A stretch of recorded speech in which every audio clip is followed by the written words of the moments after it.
Donc, bonsoir tout le monde, je suis Caroline Dehaas, militante féministe, activiste. Je suis avec Sophie Binet de la CGT. On va donc passer 1 heure ensemble, on finit à 21h30. Vous pouvez poser toutes les questions dans le chat. Voilà, dans les règles du jeu, 100% de bienveillance et de respect. Et puis, vous recevrez le PowerPoint et le replay à l'issue de la formation.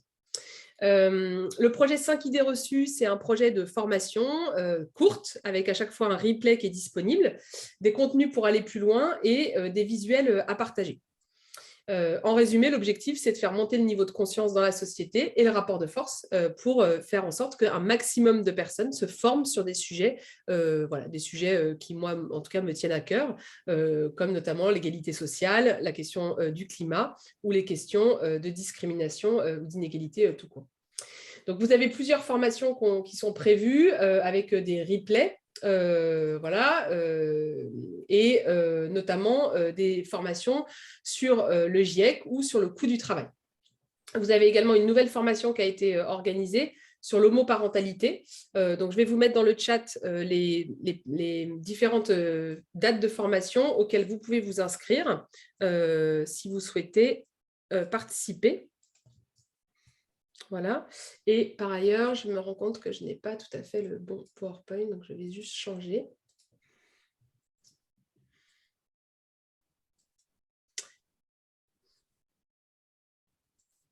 J'en profite pour signaler à Zoom les quelques personnes qui viennent perturber la formation. Voilà, vous pouvez poser vos questions si vous le souhaitez dans le chat.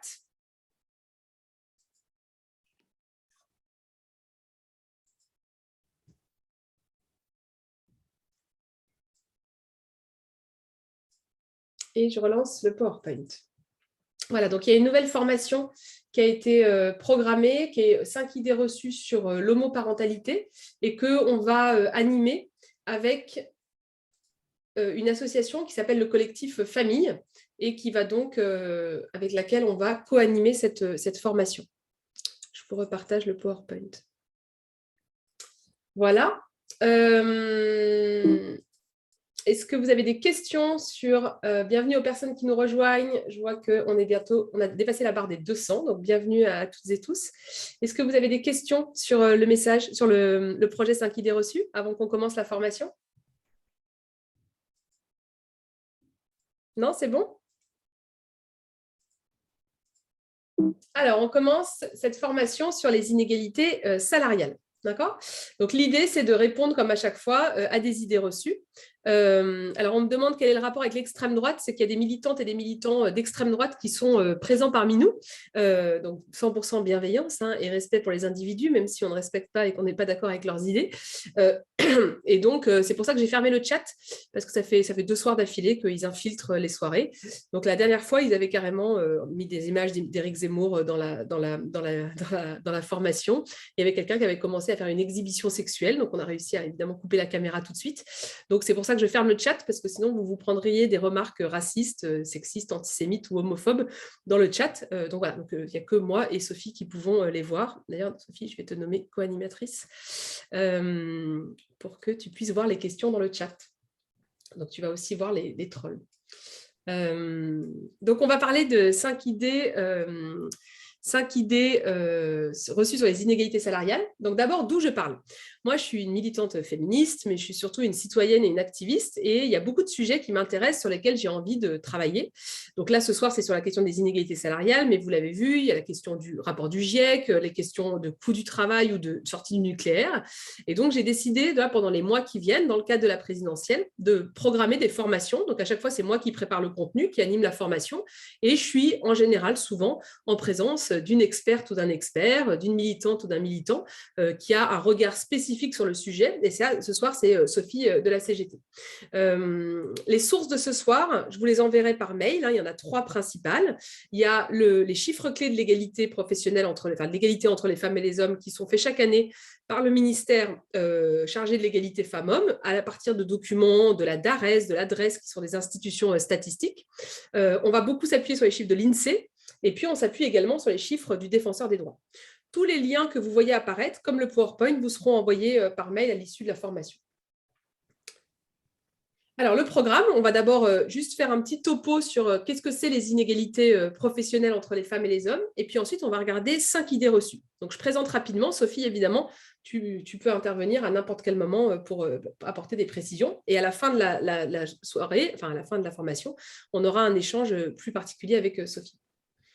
Alors d'abord, sur les définitions, c'est très très large en fait, la question des inégalités. Et on va d'ailleurs ce soir parler plutôt d'inégalités professionnelles plutôt que d'inégalités salariales. Parce qu'en fait, les inégalités professionnelles, c'est bien plus large que juste, je mets des guillemets, ce qui existe déjà, les inégalités de salaire. Les inégalités professionnelles, en fait, elles sont ce qu'on appelle multifactorielles. Multifactorielles, qu'est-ce que ça veut dire? Alors, il y a quelqu'un qui me dit que la formation de ce soir était sur l'homoparentalité. Non, c'est le 3 mars sur l'homoparentalité. Je vous ai mis les liens juste au-dessus, vous pouvez vous inscrire. Donc, les inégalités professionnelles, elles sont multifactorielles. Il y a plein de facteurs, en fait, qui expliquent, pas qui justifient, mais qui expliquent les écarts de rémunération entre les femmes et les hommes. Il y a certains de ces facteurs qui sont liés en fait à des actions individuelles, des gens qui vont discriminer par exemple des femmes dans le marché du travail. Il y a des éléments qui sont structurels sur le marché du travail et qui pèsent différemment sur les femmes et les hommes. Et puis, il y a certains facteurs qui sont liés strictement à ce qui se passe dans l'entreprise ou dans la fonction publique. Et il y a d'autres facteurs qui sont liés en fait à ce qui se passe dans le reste de la société. Donc moi, quand je travaille sur ces sujets-là, parce que dans le cadre de mon travail dans ma vie professionnelle, je travaille sur ces sujets-là, j'ai coutume d'identifier 7 facteurs des inégalités professionnelles. Alors attention, ce n'est pas des facteurs qui ont été identifiés par des recherches ou par l'INSEE. C'est en fait, en travaillant sur ces sujets-là, j'essaye de les catégoriser. Pourquoi? Parce que quand on veut faire reculer les inégalités professionnelles, voire les faire disparaître, pour moi, il y a un enjeu de par quel bout on commence. C'est tellement vaste, c'est tellement multifactoriel que parfois c'est difficile de comprendre de quoi on parle quand on parle d'inégalité professionnelle. Donc l'idée, c'était vraiment aussi de se dire comment est-ce qu'on structure les choses. On va y venir, il y a une question sur la fonction publique, ça fait partie des idées reçues qu'on va déconstruire ce soir sur la fonction publique. Donc le premier des facteurs, en fait, c'est ce qu'on appelle la discrimination. C'est-à-dire qu'en fait, à poste égal, à compétence égale, à travail de valeur égale, les femmes et les hommes ne sont pas payés de la même manière. Peut-être, Sophie, tu peux faire une précision sur la différence entre à travail égal, salaire égal et à travail de valeur égale, salaire égal? Oui, tout à fait. En fait, on fête cette année les 50 ans de la loi qui prévoit non seulement un salaire égal pour un travail égal, mais aussi un salaire égal pour un travail de valeur égale. Et en fait, malgré le fait que cette loi ait 50 ans, le patronat et le gouvernement font comme si elle n'existait pas ou qu'ils ne l'ont pas bien comprise, puisque ça impose de comparer des métiers différents entre eux, mais de valeur égale selon la loi, et d'y associer un salaire égal. La loi, elle a été précisée ensuite en 1983, c'est la loi Roudy. Et elle a défini les 4 facteurs qui définissent la notion de valeur égale. Le premier, c'est le niveau de diplôme, donc la qualification directe. Le deuxième, c'est l'expérience acquise. Le troisième critère, c'est la responsabilité. Le troisième critère, c'est la charge physique et nerveuse. Et donc, par exemple, à partir de ces 4 critères, les sages-femmes de la CGT, elles ont comparé leur métier avec celui d'ingénieur hospitalier. Même niveau de diplôme, même niveau de responsabilité, voire plus élevé pour les sages-femmes parce qu'elles ne sont pas responsables de machines mais de personnes. Une charge physique et nerveuse plutôt plus élevée pour les sages-femmes parce qu'il y a tout le stress de l'accouchement et puis même expérience acquise. Et elles ont montré que dès l'embauche, les ingénieurs hospitaliers qui travaillent dans le même secteur sont rémunérés autour de 400 € de plus net et puis avec une grille qui prévoit un déroulement de carrière complètement différent que le leur. Et donc, c'est pour ça que c'est très important de parler de salaire égal pour un travail de valeur égale. On dit à la CGT qu'il ne faut pas seulement regarder une photo des inégalités, mais un film pour voir les inégalités pendant toute la carrière et un film en 3D pour comparer des métiers différents mais de valeur égale selon la loi. Merci beaucoup. Donc ça, c'est le premier élément, c'est qu'en fait, à poste de valeur égale, il y a une différence de rémunération entre les femmes et les hommes. On va y revenir tout à l'heure sur les chiffres. Le deuxième élément, deuxième facteur, c'est ce qu'on appelle la mixité des emplois, ou en fait l'absence de mixité des emplois. Donc, on pourrait parler de ségrégation des métiers, c'est-à-dire que les femmes et les hommes ne font pas les mêmes métiers. Et les femmes sont concentrées, on va y venir encore tout à l'heure, dans des métiers sur lesquels il y a des rémunérations, des droits à la formation, des progressions de carrière qui sont inférieures.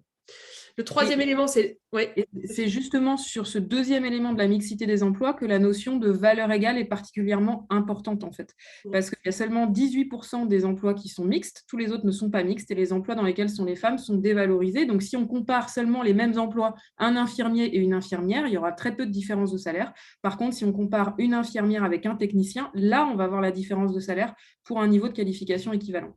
Et pareil dans les entreprises, par exemple, si on compare une directrice des ressources humaines avec un directeur financier, voilà, on va aussi avoir des décalages alors qu'il y a le même niveau de responsabilité, le même niveau d'encadrement, etc. Donc ça, c'est sur la mixité des emplois. Il y a un troisième facteur des inégalités professionnelles, c'est l'accès aux responsabilités. Les femmes et les hommes n'ont pas les mêmes possibilités d'accéder aux responsabilités dans le cadre du travail. Le quatrième facteur, c'est le droit et l'accès à la formation professionnelle.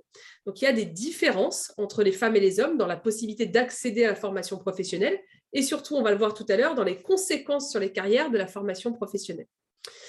Le cinquième élément, c'est le temps partiel. Donc, les femmes et les hommes ne travaillent pas le même temps de travail, de fait, puisque les femmes sont surreprésentées dans les temps partiels. Et puis, on a également l'articulation des temps de vie, qui joue fortement sur la question des inégalités professionnelles. On va y revenir tout à l'heure. Et puis, le dernier facteur, à votre avis, qu'est-ce que c'est?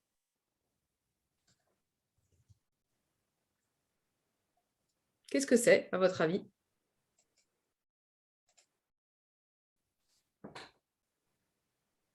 Les violences sexistes, tout à fait. Les violences sexistes et sexuelles et le harcèlement au travail.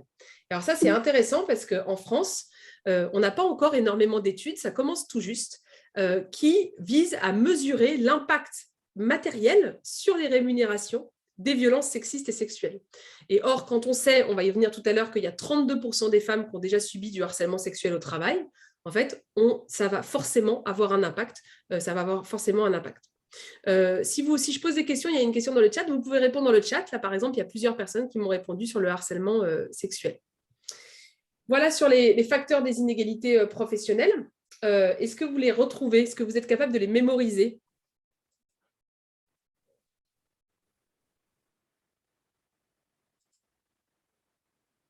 Ouais.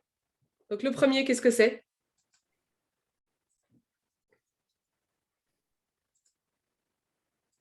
Je profite que vous me répondiez pour supprimer les trolls de la conversation, parce que nous recevons avec Sophie des messages fort sympathiques. Le premier, c'est la discrimination pure. La deuxième, c'est la mixité des métiers, l'absence de mixité des métiers. Le troisième, c'est l'accès aux responsabilités. Et en effet, on pourrait dire, Bénédicte nous parle des effets de cooptation entre les hommes majoritairement à la tête des entreprises, par exemple, ou de la fonction publique. On pourrait considérer que c'est classé dans l'accès aux responsabilités. Le temps partiel, donc, la formation pour le cadre, tout à fait, le temps partiel, l'articulation des temps de vie et les violences sexistes et sexuelles. Encore une fois, ce n'est pas un classement scientifique, hein. C'est vraiment un classement que moi j'ai construit dans mon cadre de ma vie professionnelle pour essayer d'aider en fait, les personnes qui travaillent sur les inégalités professionnelles à un peu organiser leurs pensées. Ça rejoint quand même de fait, vous voyez, il y a 4 zones, ça rejoint les 4 priorités des plans d'action en faveur de l'égalité professionnelle, par exemple dans la fonction publique. Alors, on va passer à la première idée reçue. La première idée reçue, c'est bon quand même. Hein, l'égalité, vous l'avez, hein, ça va. Bon. Et bien ça, c'est faux. Voilà, c'est faux, il n'y a pas l'égalité professionnelle entre les femmes et les hommes en France. D'accord ?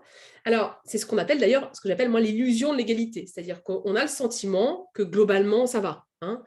Autrement dit, ça va. Tu ne vas pas te plaindre quand même. Hein, bon.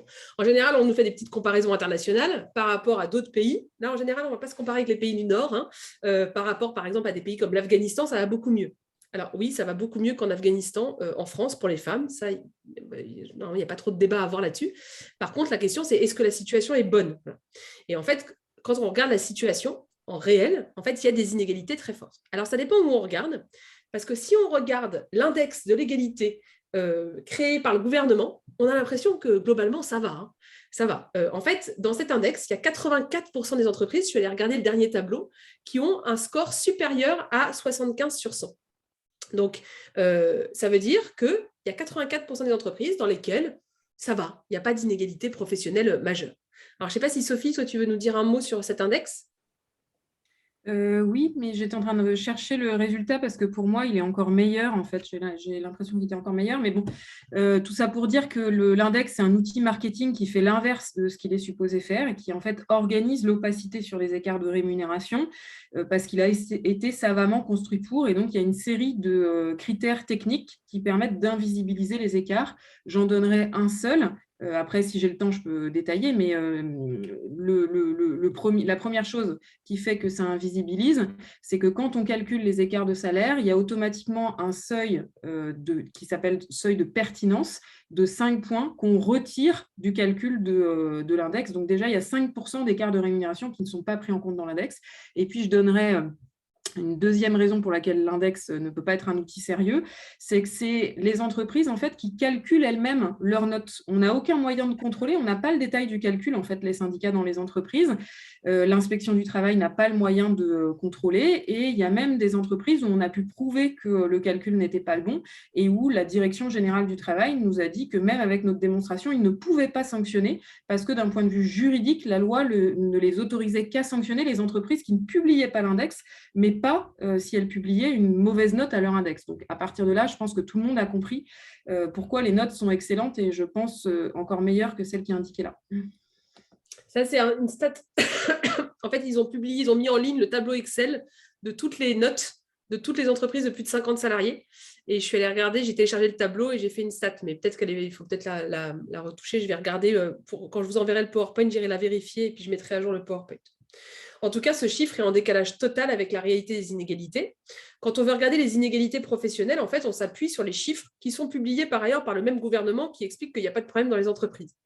Si on regarde nos 7 facteurs, par exemple, en matière de discrimination, chez les cadres, on sait qu'à poste égal, à poste de compétence égale, il y a 7% d'écart de rémunération. C'est-à-dire que pour le même travail, d'accord, avec le même niveau de compétence, les femmes touchent en moyenne 7% de moins que les hommes.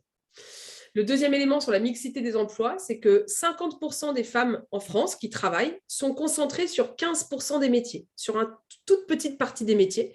C'est une concentration des femmes dans des métiers qui sont souvent les métiers du soin, les métiers de l'enseignement, des métiers dans lesquels le niveau de rémunération et le droit à la formation sont souvent inférieurs. Troisième élément, les accès aux responsabilités. Il n'y a que 21% de femmes dans les comités exécutifs des grandes entreprises. Donc, dans les conseils d'administration, grâce à la loi, ça a bougé, mais on est toujours dans les comités exécutifs où la loi n'agit pas, dans un chiffre très inférieur à la moyenne, enfin à 50%. Sur l'accès à la formation, alors c'est intéressant l'accès à la formation, parce que d'abord, c'est très difficile de trouver des chiffres. On a des chiffres dans la fonction publique. Par exemple, dans l'éducation nationale, les femmes ont en moyenne 1 à 2 jours de formation professionnelle en moins que les hommes, d'accord, alors qu'elles sont surreprésentées. Par contre, ce qu'on sait, c'est que lorsqu'une femme suit une formation, dans 6,7% des cas, elle bénéficie d'une augmentation de salaire après sa formation, alors que c'est le cas de 8,5% des hommes. Donc, même quand les femmes et les hommes font autant de formations, dans l'impact que la formation a sur leur carrière, il y a un différentiel. Le cinquième élément sur le temps partiel, 79,5% des contrats à temps partiel sont occupés par des femmes. D'accord, ça, c'est les derniers chiffres du gouvernement sur l'égalité entre les femmes et les hommes. Sur l'articulation des temps de vie, il y a 10,5 heures par semaine de travaux domestiques en plus faits par les femmes. Et puis, sur les violences sexistes et sexuelles, ça, c'est un chiffre IFOP 2019, 32% des femmes ont déjà subi du harcèlement sexuel au travail. Est-ce que c'est clair pour vous sur les chiffres ? Alors, comment on explique sur l'impact de la formation, Louise ? Ça peut s'expliquer encore une fois. C'est à la fois ça qui est assez compliqué et en même temps passionnant avec la question des inégalités, c'est que c'est toujours multifactoriel. Ça peut être dû à la qualité, je mets des guillemets, c'est pas sur le contenu, mais sur le type de formation que les gens suivent. C'est-à-dire que souvent, ce qu'on observe, c'est que les hommes vont plutôt être dans des formations qualifiantes, des formations qui vont permettre de gravir des échelons, alors que les femmes, plutôt sur des formations professionnelles un peu générales. Et puis, l'autre élément, c'est qui va aller demander une augmentation, à qui on va proposer une augmentation, et quand elle est demandée, comment est-ce qu'on va l'accepter de la même manière. Et ça rejoint tous les stéréotypes, l'autocensure des femmes elles-mêmes dans la demande d'une augmentation, mais aussi et surtout le fait d'accepter ou de proposer des augmentations de la part de l'encadrement. Voilà sur les chiffres clés des inégalités professionnelles. Je laisse encore une minute si vous voulez faire une capture d'écran. Je pense que c'est des chiffres qui sont très utiles à partager sur les réseaux sociaux parce qu'ils permettent de venir percuter en fait pleinement ce qu'on appelle justement l'illusion de l'égalité entre les femmes et les hommes. Est-ce que Sophie, tu peux rajouter quelque chose avant qu'on passe à l'idée reçue numéro 2? Oui, moi je veux juste rajouter une chose, c'est que le point clé, c'est qu'entre les femmes et les hommes, il ne faut surtout pas raisonner toutes choses égales par ailleurs, parce que toutes choses sont justement inégales par ailleurs. Et donc les facteurs principaux qui expliquent les écarts de salaire sont des facteurs de structure liés au fait que les femmes et les hommes n'occupent pas les mêmes emplois. Ils et elles n'ont pas le même temps de travail, ils et elles ne travaillent pas dans les mêmes secteurs, n'ont pas le même déroulement de carrière, et c'est ces facteurs de structure, ces trois-là, qui expliquent l'essentiel des 28% d'écart de salaire. Merci. Il y a quelqu'un qui me demande si on aura le diaporama. Vous l'aurez évidemment par mail après. Alors, je vous ai mis aussi dans le diaporama, mais je passe rapidement parce que le temps passe, les écarts de retraite. Alors, l'idée reçue numéro 2. Le problème, c'est les congés maternité. Faux. Alors, d'abord, si je puis me permettre, le congé maternité n'est pas un problème, d'accord? C'est-à-dire que le mettre de fait problème et congé maternité dans la même phrase est déjà un souci, comme par exemple le fait le Figaro avec la maternité, un frein à l'égalité salariale entre les femmes et les hommes, d'accord? Le problème, c'est pas la maternité, d'accord? Le problème, c'est qu'elle soit un frein parce que le monde du travail, en fait, discrimine les femmes pendant les congés maternité et par ailleurs tout au long de la carrière. Est-ce que vous connaissez la durée d'un congé maternité en France? C'est quoi le nombre de semaines qu'une femme a de congé maternité lorsqu'elle elle accouche? C'est 16 semaines de congé maternité, d'accord? C'est 10 après l'accouchement et 6 avant. On peut réduire avant pour passer après, etc. D'accord? Pour le premier enfant. Au deuxième enfant, c'est 16 semaines aussi. Et puis au troisième enfant, ça augmente. Donc 16 semaines. En moyenne, combien de congés maternité ont les femmes en France? En moyenne, les femmes, elles ont combien d'enfants en France? 2, 2,1, mais bon, je compte 2. Hein. Donc 2 congés. Donc, on va faire des mathématiques. Vous aimez les maths? Très important les maths quand on travaille sur la question d'égalité. 16 semaines x 2, ça fait 32 semaines. D'accord? Sur un total de 42 années, de plus en plus par ailleurs, de cotisation, 52 semaines, ça fait 2184 semaines d'activité. Ça veut dire que les congés maternité en moyenne dans la carrière d'une femme, c'est 1,5%. D'accord? Donc, si on m'explique que 1,5%, c'est-à-dire en fait 2 fois 16 semaines sur 2184 semaines, c'est un problème, ça veut dire que les entreprises et la fonction publique ont un petit problème d'organisation quand même. D'accord? Ça ne peut pas être un problème en fait. C'est tellement petit par rapport à la totalité de la carrière que ça ne peut pas être un problème. Donc, qu'est-ce que c'est le problème? Et puis par ailleurs, je me permets aussi de dire que le congé maternité, les femmes qui sont en congé maternité, en fait, elles préviennent en avance. Quand un homme, par exemple, se casse la jambe au ski et a 16 semaines d'arrêt, en général, il ne prévient pas en avance et on n'en fait pas tout un flanc. Quoi. Vous voyez ce que je veux dire? Donc, ce n'est pas un énorme problème. Quoi. Donc, en fait, le problème, ce n'est pas le congé maternité. Le problème, c'est le regard sur les congés maternité, les stéréotypes sexistes et les discriminations. En 2014, le Défenseur des droits montrait qu'un tiers des salariés déclaraient avoir été témoins de situations où le fait d'avoir eu des enfants contribuait à ralentir, voire à stopper la carrière d'une femme. D'accord ? Et puis, le problème, c'est aussi la répartition des tâches domestiques après le congé maternité, pendant les 18 années, maintenant avec la crise, les 25 années où les enfants sont à la maison, et où, en fait, il y a une répartition très inégale des tâches domestiques et des tâches parentales. Selon l'INSEE, les femmes effectuent 65% des tâches domestiques et 71% des tâches parentales. Et ça, évidemment, ça pèse sur la vie des femmes en général, et ça pèse de fait, évidemment, sur leur vie professionnelle, en termes de disponibilité mentale pour sa vie professionnelle et puis de temps disponible. Donc, le problème, c'est les congés maternité, c'est faux. Idée reçue numéro 3, on ne va pas embaucher des femmes parce qu'elles sont des femmes. Est-ce que vous avez déjà entendu ce type de phrase? Quand même. Ouais, ça serait injuste. Hein. Ouais. Ouais, tout le monde dit oui dans le chat. Oui, alors en fait, ce n'est pas du tout ce qui se passe, c'est l'inverse. Hein.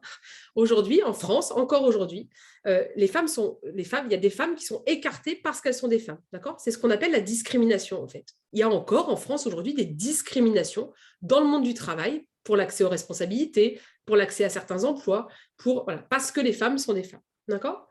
Elle peut être directe, comme à l'ENA, par exemple. Vous connaissez l'ENA, l'École nationale d'administration? Macron en a beaucoup parlé parce qu'il veut, je ne sais pas quoi, la réformer. Enfin bref, en gros, il y a une école nationale qui forme les hauts dirigeants. D'accord? L'INSP, voilà, ça va s'appeler, merci Bénédicte. En fait, l'ENA, c'est hyper intéressant. C'est un article du Monde qui raconte ça. Au concours écrit, il y a 40% de femmes qui de femmes qui se présentent et à peu près 40% de femmes qui réussissent.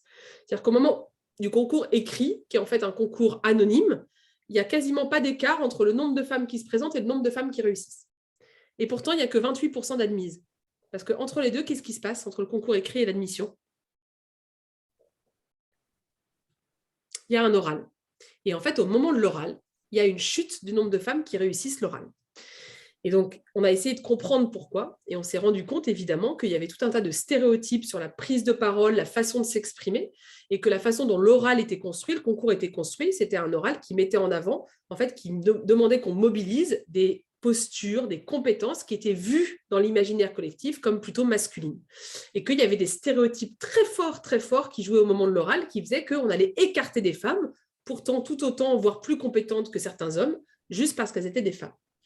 On voit aussi ça dans le secteur de la musique, où pendant des années, dans le monde de la clarinette, on a recruté quasiment que des hommes, en fait, pour jouer dans les orchestres, jusqu'au jour où on a changé le concours et on s'est mis à faire le jury de la clarinette. Au lieu de juger, en regardant la personne qui jouait de la clarinette, elle s'est mise à juger que à l'oreille. Donc, on a caché, en fait, les candidates et les candidats derrière un rideau noir, d'accord ? Du jour au lendemain, il s'est mis à y avoir des femmes recrutées. Mais du jour au lendemain, ça n'a pas pris 10 ans, hein, du jour au lendemain. Donc en fait, ça veut dire qu'avant, le jury, sans même s'en rendre compte, je suis sûre que si on leur avait posé la question, ils auraient tous dit qu'ils étaient super pour l'égalité, qu'ils n'avaient pas de problème avec l'égalité femmes-hommes. En fait, ils recrutaient des hommes juste parce qu'ils étaient des hommes et ils écartaient des femmes parce qu'elles étaient des femmes et pas uniquement en raison de leurs compétences. C'est clair pour vous là-dessus ? Donc, on ne va pas embaucher des femmes parce qu'elles sont des femmes. En fait, c'est l'inverse qui se passe aujourd'hui. Il y a des femmes qui sont discriminées parce qu'elles sont des femmes. Il y a quelqu'un qui me dit, astuce, ne pas porter de talons derrière le rideau noir. Je crois que c'est une consigne maintenant qui est donnée dans les concours de musique, de mettre des chaussures plates, parce qu'ils se sont rendus compte que le rideau noir ne suffisait pas. Comme c'est des parquets par terre, en fait, les jurys reconnaissaient les personnes qui portaient des talons, et donc ça influençait leur jugement. Et si, il y a des gens qui font, mais non, mais si, c'est ça la réalité. Alors, idée reçue numéro 4, les temps partiels sont souvent choisis, on n'y peut rien. Alors là-dessus, moi, ça m'intéresse aussi d'avoir ton avis, Sophie, là-dessus, parce que je trouve que c'est assez intéressant. En France, on a du mal, je trouve, à avoir des statistiques précises sur la question des temps partiels qu'on appelle choisis ou des temps partiels subis. En France, 82% des temps partiels sont occupés par des femmes, d'accord ? Donc, temps partiel, ça veut dire salaire partiel, ça veut dire carrière partielle et retraite partielle, d'accord ? C'est automatique, en fait, en termes de finances. Et alors, sur la carrière, ça peut se discuter, parce qu'il n'y a pas de raison de pas... Voilà, mais par contre, sur le salaire et sur la retraite, par définition, ça va avoir un impact immédiat. Quand on lit, en fait, en France, 82% des temps partiels sont occupés par des femmes, déjà, à minima, on peut se demander pourquoi.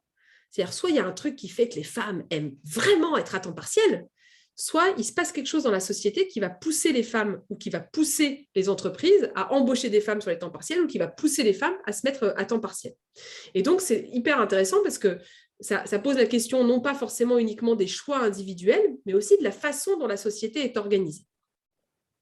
Les temps partiels, est-ce qu'ils sont subis, choisis ou contraints ? On entend beaucoup, vous avez déjà entendu, j'imagine, cette question de oui, mais il y a des temps partiels choisis. Vous avez, j'imagine, déjà entendu cette expression, on l'entend tout le temps. Et moi, je trouve que c'est intéressant parce que quand on regarde les études qui sont faites en France, je ne les trouve pas du tout satisfaisantes. Pourquoi ? Parce qu'en fait, elles expliquent qu'il y a donc une majorité des temps partiels qui sont choisis. Et quand ils regardent pourquoi les temps partiels sont choisis, voici ce qu'ils nous expliquent. Ça, c'est le document du gouvernement. Alors, les temps partiels sont choisis pour réaliser une formation ou une activité professionnelle, ok, pour des raisons de santé. Donc déjà, là, le choix, je trouve qu'il s'interroge. Pour des soins aux autres. Pour avoir du temps libre et y mettre dans la même case, effectuer des travaux domestiques. Alors ça, moi, ça m'a scié. C'est-à-dire que, en fait, tu choisis ton temps partiel pour faire des travaux domestiques. Alors, je ne juge pas. Il y a peut-être des gens qui se mettent à temps partiel parce qu'ils kiffent les travaux domestiques. Ouais, non jugement, tout le monde fait ce qu'il veut. Je ne suis pas sûre que ce soit la majorité des gens, en fait. Hein, d'accord ? Et donc, ça, pour moi, c'est très révélateur, en fait, de qu'est-ce que ça veut dire le temps choisi. Et donc, je suis allée regarder dans les autres pays ce qui se passait. Et en fait, il y a une étude très intéressante en Belgique qui a beaucoup plus poussé la question du temps partiel choisi ou du temps partiel subi. En Belgique, en 2012, ils sont allés regarder très en détail et eux, ils parlent de temps partiel contraint. Et donc, ils disent, vous voyez le tableau qui s'affiche, ils disent qu'il y a des temps partiels contraints en raison du marché du travail, en raison du service aux familles, en raison de statuts particuliers, ou ils appellent le temps partiel de compromis, d'autres raisons personnelles ou familiales. Et ce qui est intéressant, c'est que là-dedans, en fait, les femmes qui disent volontairement, je me suis mis à temps partiel, c'est 10,8%. Vous voyez ? Et donc, pour moi, je trouve que c'est beaucoup plus intéressant. Alors, la prépension, c'est sans doute la pré-retraite. Ouais, je ne sais pas. Est-ce qu'il y a des Belges ici qui peuvent nous dire? Il faut que je vérifie.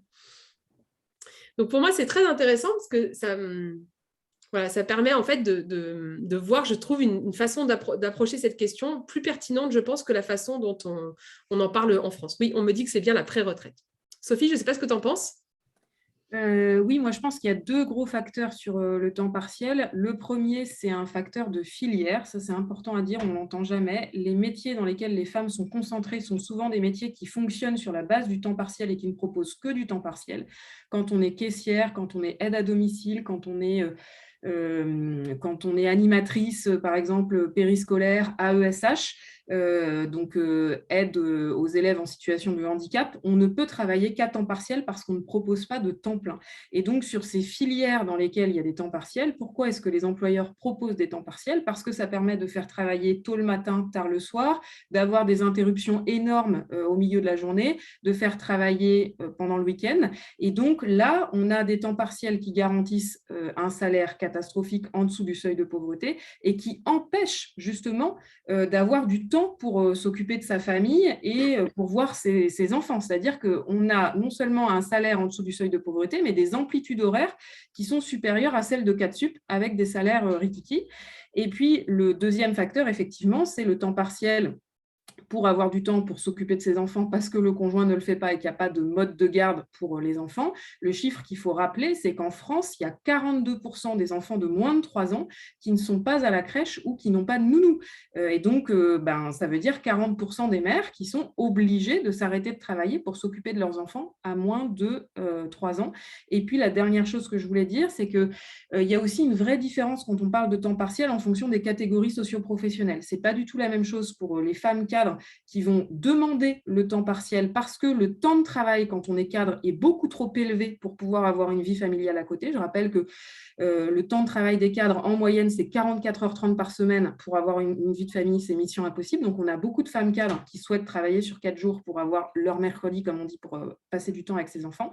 Et puis, pour les femmes ouvrières employées qui vont être sur du temps partiel contraint et sur des filières précaires organisées à temps partiel, avec un temps partiel qui enferme dans la précarité et qui empêche même de passer du temps avec sa famille.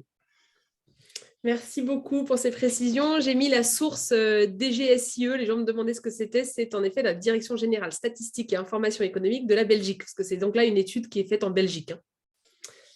Alors, idée reçue numéro 5.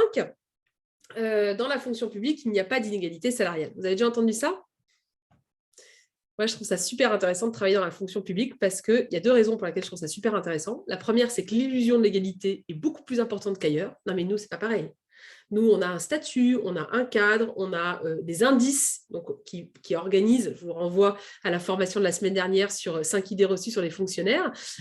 Et donc, les gens pensent qu'il n'y a pas de problème d'inégalité.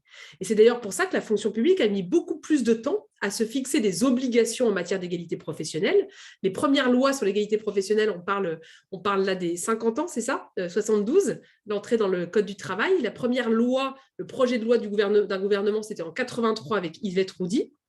Et donc, on a, depuis tout ce temps-là, des obligations pour les entreprises de réaliser des diagnostics sur l'égalité, de faire des accords égalité. Dans la fonction publique, il faut attendre 2011. En 2011, il y a un rapport d'une femme qui s'appelle Françoise Guégaud, qui fait un rapport qui est disponible en ligne sur les inégalités dans la fonction publique. Et ça fait un peu genre gros pavé dans la mare. Waouh, en fait, on a un problème. Et en 2012, il y a une loi qui s'appelle la loi Sauvadet, qui porte sur plein d'aspects de la fonction publique, mais qui comprend un chapitre entier sur les inégalités professionnelles. D'accord Oui, alors on me pose la question du replay, pour revoir la formation sur les fonctionnaires. Tout est en ligne sur le site 5idéesreçues.fr. Vous avez le replay de la formation et vous pouvez télécharger le support PowerPoint. Donc, dans la fonction publique, il n'y a pas d'inégalité salariale, c'est faux. Donc, moi, je dis, il y a deux trucs qui m'intéressent. Il y a le fait qu'il y a une illusion de l'égalité très forte. Et il y a un deuxième truc qui est super intéressant dans la fonction publique, c'est qu'on a tous les chiffres. Et donc, on peut aller regarder vraiment très précisément s'il y a des inégalités ou pas. Donc, le statut public, il protège en partie.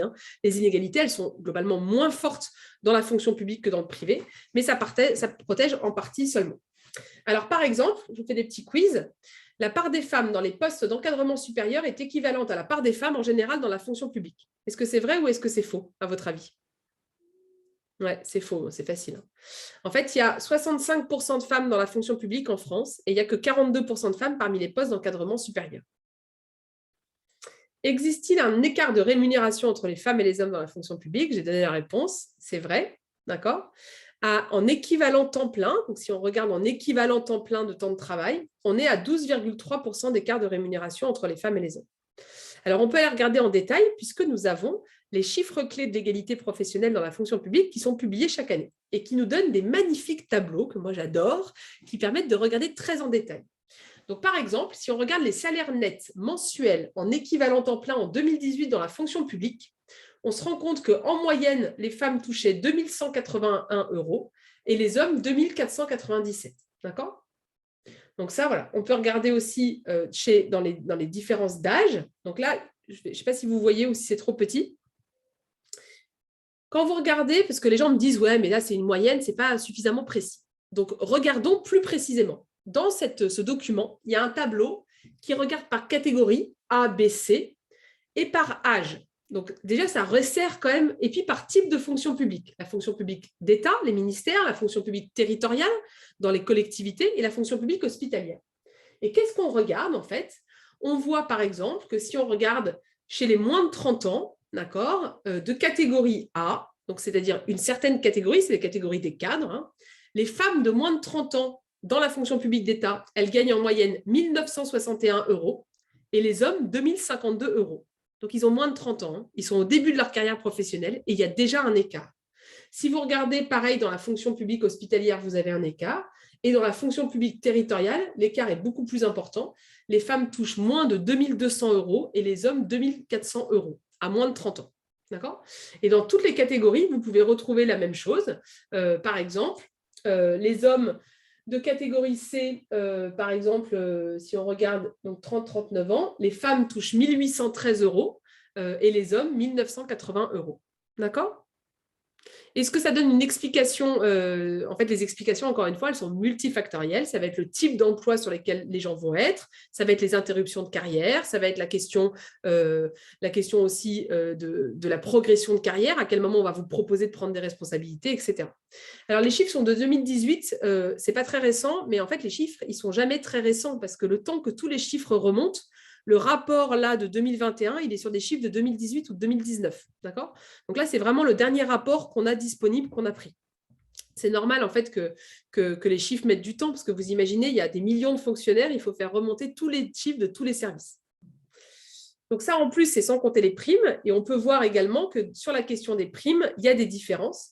Et notamment à poste égal, regardez ce qui se passe sur les primes. Donc là, c'est la fonction publique d'État. Donc c'est dans les ministères. Là, pour le coup, c'est en 2017, donc c'est encore avant. On est sur les salaires mensuels moyens. Alors, regardons, par exemple, le professeur des écoles, d'accord? Une femme professeure des écoles, elle va toucher en moyenne 2 373 primes comprises. Et un homme, professeur des écoles, il va toucher en moyenne 2 554 €, primes comprises, donc beaucoup plus. Et quand vous regardez la moyenne des primes, par exemple, les polices, donc les personnes qui sont capitaines ou lieutenants de police, donc on est quand même dans une catégorie restreinte, hein, c'est les capitaines et les lieutenants de police. Les femmes, en moyenne, elles ont une prime de 1 363 € et les hommes de 1 531 €. Et donc ça, c'est à poste équivalent, hein, d'accord? Donc, vous voyez, il y a, en fait, où qu'on regarde, il y a des inégalités entre les femmes et les hommes, y compris dans la fonction publique. Donc, dans la fonction publique, il n'y a pas d'inégalité salariale, c'est faux. Voilà, alors on me dit que c'est inexplicable. Il y a plein d'explications à des écarts de rémunération. Par exemple, moi, j'ai fait une étude, dans le cadre de mon travail, j'ai fait une étude dans une grande entreprise où il y avait à la fois des fonctionnaires et des gens du privé. Et ce que j'ai observé, donc on a fait une étude sur ce qu'on appelle les carrières. Donc en fait, on a fait ce que disait Sophie sur le 3D, c'est-à-dire qu'on n'a pas regardé uniquement la photographie à l'instant T, parce qu'à l'instant T, l'entreprise disait « non mais nous, on n'a pas de problème, on est à l'égalité ». Mais on a regardé en fait depuis leur arrivée dans l'entreprise. C'est une entreprise dans laquelle les gens restent très longtemps. Et donc, on a pu avoir des regards sur 10 ans de carrière professionnelle, voire même depuis l'arrivée dans l'entreprise. Et en fait, ce qui est très intéressant, c'est qu'on a remarqué qu'à niveau de diplôme équivalent et à expérience équivalente, en moyenne, les femmes étaient recrutées un échelon en dessous que les hommes. D'accord? Donc déjà, dès le départ, ça commence en dessous. Soit parce qu'on va leur proposer un échelon de moins, soit qu'elles ne vont pas négocier, soit parce qu'elles vont postuler sur des postes qui sont un échelon en dessous, ou qu'on va les prendre sur des postes qui sont un échelon en dessous. Donc déjà, Et puis après, on a regardé les gens qui étaient rentrés au même niveau. Donc, parce que c'est une moyenne, un de moins, mais il y a des femmes et des hommes qui sont rentrés au même niveau. Et on a regardé 10 ans après, qu'elles aient des enfants ou pas, parce que là, on est, ah, mais c'est la maternité. Non, qu'elles aient des enfants ou pas, les femmes avaient en moyenne décroché d'un échelon. D'accord? Donc, en fait, dès l'entrée, il y a un problème. Et au cours de l'évolution de la carrière, il y a un problème. Et il y a des histoires absolument ubuesques, avec un procès qui a eu lieu. Je me demande d'ailleurs si François Clerc, qui travaille avec la CGT, n'avait pas été associé à ça, où il y avait une femme qui était arrivée à la fin de sa carrière et en fait qui avait porté plainte contre son entreprise parce que son entreprise l'avait oubliée. C'est-à-dire qu'elle avait toujours le même salaire qu'au début, en fait, à part les revalorisations qui pouvaient être dues, par exemple, à l'inflation si son salaire étant raccordé au SMIC. Mais en fait, tous les collègues qui étaient rentrés en même temps qu'elle avaient progressé dans leur carrière et elle avait juste été, je mets des guillemets à juste, oubliée. Et donc, elle a porté plainte et elle a eu il y a eu des dommages et intérêts qui ont été payés par l'entreprise. C'est ce qu'on appelle en effet les études de cohorte qui sont notamment, qui ont pas mal été faites par François Clerc. Alors Sophie, juste il nous reste encore un quart d'heure. Bon, d'abord, merci beaucoup d'être là ce soir. On a déjà parlé de l'index égalité. Moi, je voulais peut-être te parler du bilan du quinquennat, parce qu'on est en période de présidentielle. Quel bilan, toi, tu tires de cette fameuse grande cause? Parce que la grande cause du quinquennat, on l'oublie souvent, mais ce n'est pas uniquement sur la question des violences. C'était une grande cause censée être sur l'ensemble de l'égalité entre les femmes et les hommes. Alors, il faut rallumer ton micro, pardon. Ouais. C'est bon. Le bilan, c'est à l'image de l'index, c'est-à-dire c'est du féminisme washing pur avec des annonces qui sont en déconnexion complète avec la réalité. Et puis, c'est même pire que des choses du blabla et des choses qui ne se réalisent pas. C'est aussi des réformes qui sont régressives pour les femmes. Je prendrai 2 exemples. La première, c'est que vous savez que Emmanuel Macron, dès qu'il est arrivé, il a fait une réforme en profondeur du Code du travail, alors qu'on venait d'en avoir une juste un an avant contre laquelle on s'était mobilisé. Et cette réforme, elle a consisté à supprimer les CHSCT qui permettaient d'agir en matière de prévention contre les violences sexistes et sexuelles, de supprimer également les délégués du personnel qui jouaient un rôle très important de proximité pour accompagner les victimes. Et puis le deuxième exemple, c'est la réforme des retraites que heureusement nous avons empêchée, parce que si elle était passée, elle aurait été extrêmement régressive pour les femmes qui, je rappelle, ont une pension de 40% inférieure à celle des hommes et auraient été encore plus pénalisés par cette réforme que les hommes. Et là, dans le cadre de la présidentielle, est-ce que tu as l'impression que ce sujet est sur la table, va venir sur la table, ou est-ce que pas trop? On a une présidentielle qui est très particulière, parce que globalement, les débats sont en déconnexion complète avec les aspirations, les attentes de la population, que ce soit sur les questions sociales ou sur les questions sociétales. Et donc, sur l'égalité femmes-hommes, le sujet, il est absent ou alors traité avec, à l'image de ce qui se passe ce soir ou en début de soirée, avec une offensive et des régressions masculinistes extrêmement inquiétantes et des discours ouvertement sexistes, homophobes, racistes dans les médias. C'est très grave. C'est pour ça que c'est très important qu'on soit très nombreuses et nombreux dans les rues le 8 mars en grève féministe. La CGT, avec d'autres syndicats et les associations féministes, appellent à la grève et travaillent pour construire une grande journée de grève féministe à l'image de ce qu'ont fait les Espagnols ou les Argentines, par exemple. Où est-ce qu'on peut trouver les infos sur le 8 mars? Il y a un site où... Ouais, alors toutes les infos sur les questions d'égalité professionnelle et de mobilisation, vous les trouverez sur le site égalité-professionnelle.cgt.fr, le site dédié de la CGT, où vous trouverez une mine d'informations sur toutes les questions liées à l'égalité professionnelle, notamment ce dont tu as parlé, c'est-à-dire François Clerc, qui est un militant de la CGT et qui a construit une méthode pour rendre visibles les discriminations de carrière. Par exemple, vous trouverez toutes les infos là-dessus sur le site égalité-professionnelle.cgt.fr, le site de la CGT. Je l'ai mis dans le chat et puis je l'enverrai dans les ressources. Si tu étais présidente de la République, tu ferais quoi? Bon, déjà, ça n'arrivera jamais. Mais si jamais un ou une présidente de la République me demandait ce qu'il faudrait faire, la CGT a lancé une grande campagne qui s'appelle « Revaloriser le travail du soin et du lien ». C'est très important pour tirer les leçons de la crise. Je pense que tout le monde voit l'enjeu, mais c'est aussi très important pour construire une société égalitaire. Pourquoi? Parce que le but, c'est d'abord de revaloriser les métiers du soin et du lien qui sont très féminisés. On parle des métiers de soignante, des métiers d'enseignante, des métiers d'aide à domicile, d'assistante maternelle, etc. Nous faisons une grande consultation sur le site montravaillevautbien.fr pour donner la parole à toutes ces professionnelles premières de corvée, applaudies au balcon et aussitôt oubliées. Donc, n'hésitez pas à répondre à cette consultation. Le deuxième enjeu de notre campagne, quand on dit qu'il faut revaloriser le travail du soin et du lien, c'est qu'il faut y investir massivement pour répondre aux besoins des populations, parce qu'on a vu dans la crise Covid que quand les services publics reculaient, quand il n'y avait plus de prise en charge des petits-enfants ou du grand âge, sur qui ça tombe? C'est évidemment les femmes qui assument toujours l'essentiel des tâches domestiques. Et donc, l'enjeu pour nous, c'est d'investir dans ce secteur pour socialiser une partie des tâches domestiques et que ça soit le service public qui les prenne en charge.